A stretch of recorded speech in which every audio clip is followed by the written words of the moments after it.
I don't know how they do it in Australia, but I know that in Britain, a Fanny is something else. Good day, mate. Welcome back to the channel. We're going to be checking out surprising differences between Australia and the United States. Unconventional part 1. So this is part 1 video. We may come back to it and do a part 2. I don't know. It just depends on how good this is and how well it goes. So the original channel is Eli Magelli. Magelli? I don't know. I don't know how you pronounce that. Links down below for it though, so you can go check it out and hit like and subscribe and do all that super fun, awesome stuff. So it says, it's just been over a month of living in Australia, and I've done a lot of comparisons between two countries. Let's look into some surprising differences you may not have heard of. Give this video a like for part 2. This was posted a year ago, so I'm assuming there is a part 2 out by now. If not, I don't know, whatever.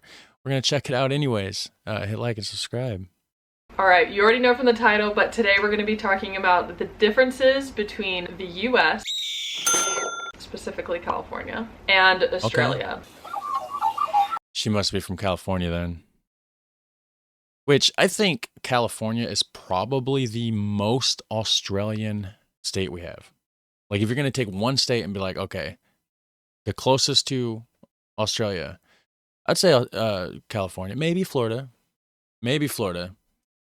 Specifically Melbourne, Victoria. So I recently just moved to Australia a month ago. I was in fact born here and then moved over to California when I was 8. Okay. I've had the majority of my life spent in California, but then now I've returned back to Australia, and I just want to talk about some differences that I've noticed in just the first month of being here. Just to put a disclaimer out there, these are all my opinions. That's my opinion! And my impressions of my first month of actually living in Australia. I'm not sure if everyone will notice these things. These are just some things that I noticed myself in this first month. One thing that totally surprised me, I'm actually shocked that this happens, but on the radio and in certain like clothing stores as well, they have like the not clean version of songs playing, which I just thought was like so weird. And I was like, oh my god, did they mess up? Like, you know, this music has like a bad word in it. Like, are they allowed to show that? Because it's like, okay, yeah, so what she's saying is censored. So you would never go into a store here and see like, or and listen to music over the speakers.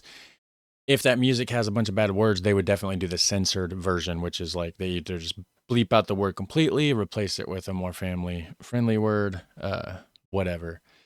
So definitely interesting. That's not something you'd see here, and Australians love to cuss. So doesn't surprise me. I mean, it does a little bit because of, you know, but I guess it don't surprise me at the same time, if that makes sense.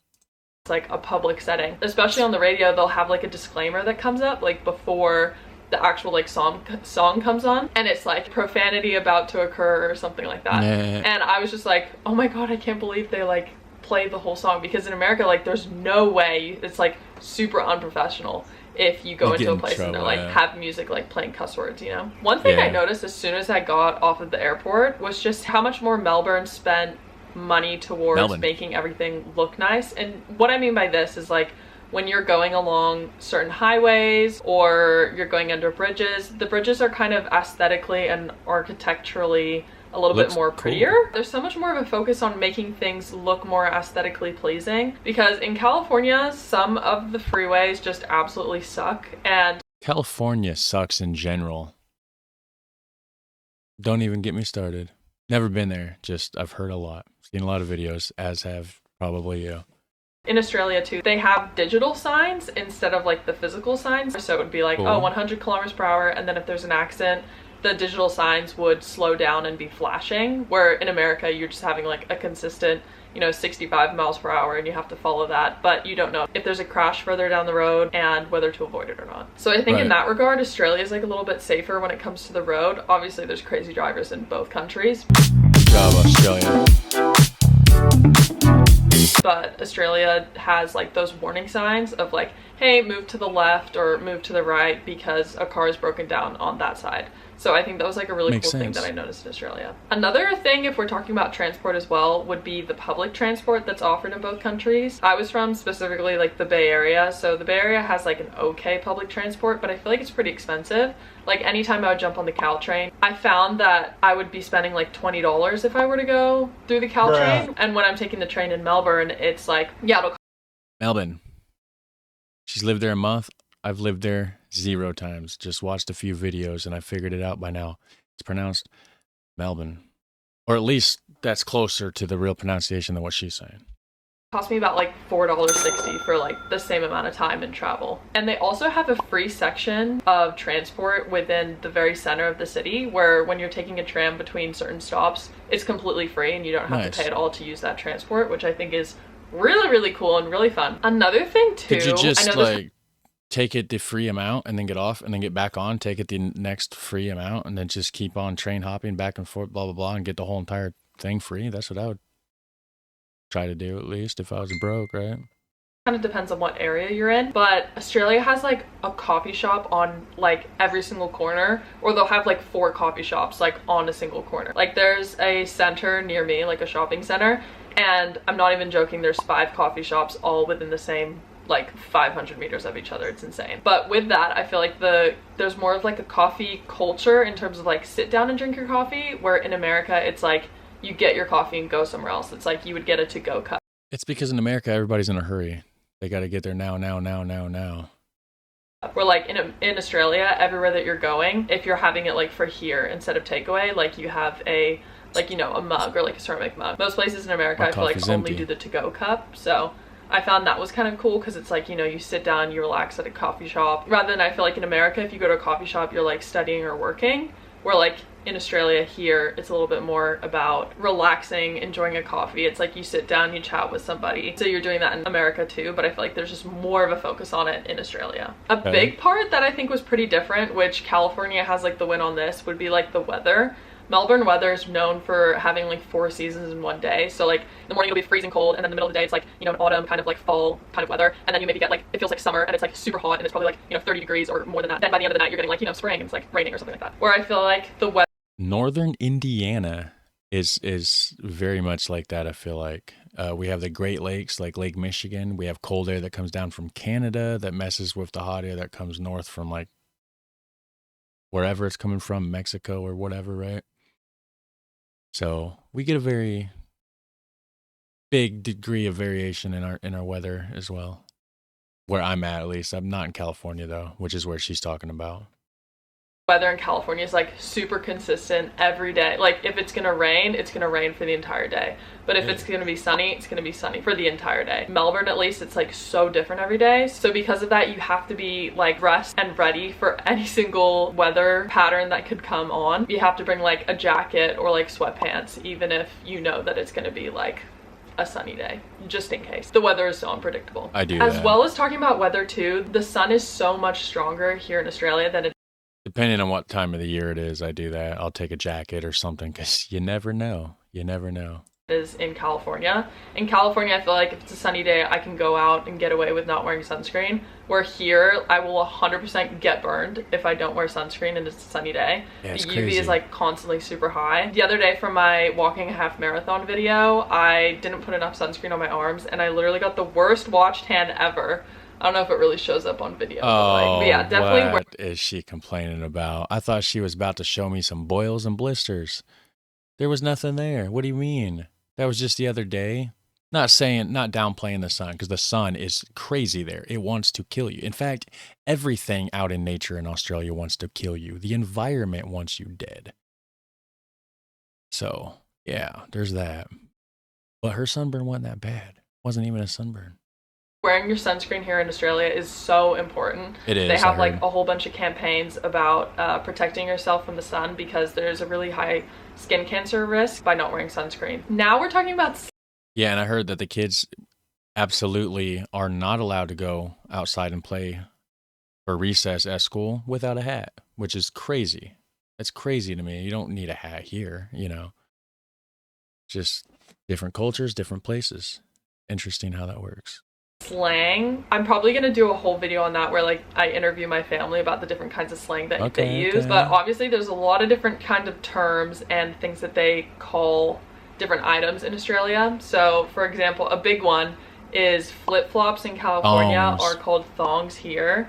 but thongs in California mean like underwear. With that, there is a lot of different slang, and like sometimes when I hear other people talk about, you know, different words that I don't know the meaning of, I'm like so confused on what they're talking about. You know, I'm slowly starting to catch up to what the slang is. And on my last video, I called one of those like clip-on bags that you use for walking and stuff, I call it like a fanny pack. But I don't know how they do it in Australia, but I know that in Britain, a fanny is something else. If you don't know, look it up. I'm not going to tell you. I would assume Australia is something very similar then. But yeah, here, fanny pack is just one of those little bag things. And, you know, if anything, a fanny means a butt here, right? Your backside.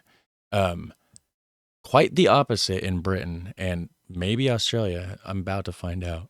Apparently that's like not a good word. They call it a bum bag. So some people commented on my last video about calling it a bum bag. So that's what I'm going to be calling it now. Another thing here too is that drinking tap water is like completely normal, and like most people drink their tap water. In America, like it depends on where you're at. Some people are uppity and, oh, I have to have bottled water. Some places the tap water is just not safe to drink, like Flint, Michigan. Other places people drink it. It just depends on who you are and whatever. Some people just act like it's just beneath them around here to drink tap water though. So it just depends on where you are, what region of the United States. The United States is massive, as you know. Like most people are using like a Brita filter, or they're somehow filtering their water using bottled water. But in Australia, it's totally normal to drink your tap water, and most people just do it anyways. Okay. I don't drink water too much, like just by itself. But I would have no problem drinking my tap water. It's not bad. I use it to mix drinks, you know, like if I'm making Kool-Aid or whatever, I need water for it. I'll use it for cooking. My water's good. I have good water. My water pressure, that's another story. I need some more of that. Okay, let's see how long I can go before my battery dies. Also, I feel like the money makes so much more sense here in Australia. Every single bill has its own color. The only part that kind of confuses me is when it gets to the coins, because there's like a $2 coin, a $1 coin, and then all the cents, but they don't have pennies. If you're charging someone for something and it's like $12.93, you would then round down to 90 because there's only like the 5-cent coin and not like a penny. So that was like something that I had to get used to at least. Then why would anything ever come out to be something at 93? It should never. It should be in 5-cent increments if that's all you have, right? That doesn't make sense. That's crazy.